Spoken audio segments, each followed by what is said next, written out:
সাম্প্রতিক সময় হঠাৎ করে অতীতের মতন দেশে পুনরায় নারী ও শিশু নির্যাতন, ধর্ষণ উদ্বেগজনক হারে বেড়েছে। দেশের অর্ধেক জনগোষ্ঠী নারী।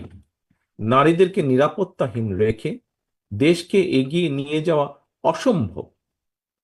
সরকার, প্রশাসন এবং আইনশৃঙ্খলা বাহিনী নতুন রাজনৈতিক বন্দোবস্ত তৈরি কিংবা অন্য কোনো কাজে হয়তো বেশি মনোযোগী থাকার কারণে আমাদের মা বোন কন্যাদের নিরাপত্তা সংকটে পড়েছে কিনা এই বিষয়টি গভীরভাবে ভাবার প্রয়োজন রয়েছে। সম্মানিত অতিথিবৃন্দ, আমরা অন্তর্বর্তীকালীন সরকারের দৃষ্টি আকর্ষণ করে বলতে চাই, ধর্মীয় উগ্রবাদীদের অপতৎপরতা এবং চরমপন্থা নিয়ন্ত্রণে ব্যর্থতার পরিচয় দিলে উগ্রবাদী জনগোষ্ঠী এবং পরাজিত ফ্যাসিবাদী অপশক্তি দেশে পুনরায় গণতন্ত্রের কবর রচনা করবে। অপরদিকে গণতান্ত্রিক বিশ্বে ইমেজ সংকটে পড়তে পারে বাংলাদেশ।